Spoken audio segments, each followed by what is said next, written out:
Butler Collegian newscast. I'm Kristin And I'm Nicki Clark. We begin with breaking news. Student Government Association President Sam Berry has been re-elected president for the 2019-2020 school year, and Malene Peterson was elected executive vice president. They defeated Becky Rhodes and Raquel Wilson, who were also running for president and vice president. Berry and Peterson campaigned on enhancing diversity on campus, amplifying student voices, and bringing new ride-sharing services to campus. We will continue to follow this breaking story and will bring you updates on Twitter as well as our website. The Marion County Police Department held a dating violence seminar on campus last week to help spread awareness about the issue. The seminar focused on identifying and preventing physical, emotional, verbal, and sexual abuse in high school and college-age relationships. A handout from the seminar stated that women ages 16 to 24 experience the highest rate of intimate partner violence. First year, Emmy Wendling heard these statistics for the first time and said, quote, "I was shocked how many women in my age group were affected. The numbers were really high," end quote. Deputy Prosecutor Sherry Blessing for the Police Department presents dating violence seminars year-round at high schools and college campuses. Her goal is to educate others and raise awareness of dating violence. Well, if you're looking to get your sweat on in the HRC Sauna before spring break, you might be out of luck. The sauna has been broken since mid-January, and according to HRC Director of Recreation and Wellness, Josh Downing, it might be fixed before or after spring break.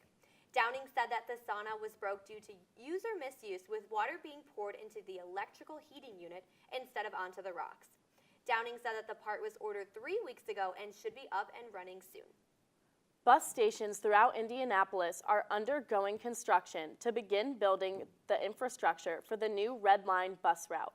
This route is the first of 3 routes that will connect Indy and the surrounding area with a bus rapid transit system. According to the IndyGo website, this bus transit system is designed to be similar to a light rail system, but at a lower cost. Buses are expected to come as often as every 10 minutes, giving commuters a smaller wait time at the stations. Well, it has been a busy week in sports. Jake Bedell is here with a recap. Thanks, Nikki. Yeah, it was. 9 teams saw action this past week, so we'll hit the highlights. Let's get into it right with men's basketball. They took the trip to Milwaukee last Wednesday to take on the 11th-ranked Marquette Golden Eagles. The story of the game came from Marquette's second half shooting. They hit 59% of the shots that they took. But it was the Dogs in the first half, as Butler was able to take the lead for the first 20 minutes, as they led by as much as 8 points. However, by halftime, the Golden Eagles had trimmed it to a 30-29 game. With lights-out shooting by Marquette and with the play of Marcus Howard, the Bulldogs ultimately fell 79-69. Sean McDermott led the team with a career high of 27 points. In women's basketball, what the men couldn't do against Marquette, the ladies were able to win arguably one of the biggest games in program history.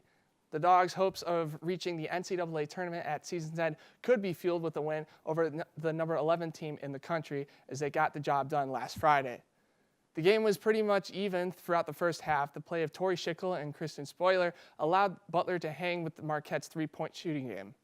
With the Dog tied at 57 with a minute to play, a great bucket following a timeout and a pair of free throws gave the Dogs the win 61-57. It was a tough weekend for baseball in Louisiana this past weekend as the Sugar Bowl Baseball Classic was going on. The Dogs lost 2 close games in the 9th inning. The first came at the hands of Rutgers in the bottom half as Butler gave up a 2 RBI walk-off single, and the Bulldogs fell to the Scarlet Knights 3-2. After a scheduled game against Chicago State was canceled, the men would wait until Sunday to play the final game of the series against New Orleans. It was a tough game offensively for both teams, with pitchers making the right throws, but it was a 1-1 game in the 9th inning, and unfortunately, New Orleans was able to walk off with a victory 2-1. The swim and track teams both had the Big East tournaments this past weekend. The swim team headed to Long Island, New York, and placed 5th place overall, earning 232 points. In the indoor track tournament, the teams placed respectively, with the men's team finishing 4th and the women's finishing 5th. And men's tennis won a pair of matches against Northern Illinois and Green Bay on Saturday. Just giving a quick sports update for the men's basketball team. They lost their game Tuesday night against Providence 73-67. They shot only 31.7% from the field, which is not very good. Kamar Baldwin led the team with 27 points. So it looks as though might be struggling to get into the NCAA tournament this year. That makes me sad. I'd love to see one more tournament. The Dogs win one more tournament before I graduate. Might just have to be the NIT, but We'll see. We'll see. That's all for this week's Butler Collegian newscast. To stay up to date with all things news on Butler's campus, visit us at thebutlercollegian.com or on Twitter at Butler Collegian. I'm Kristin Camilleri. I'm Nicki Clark. And I'm Jake Bedell. Have a great week, dogs.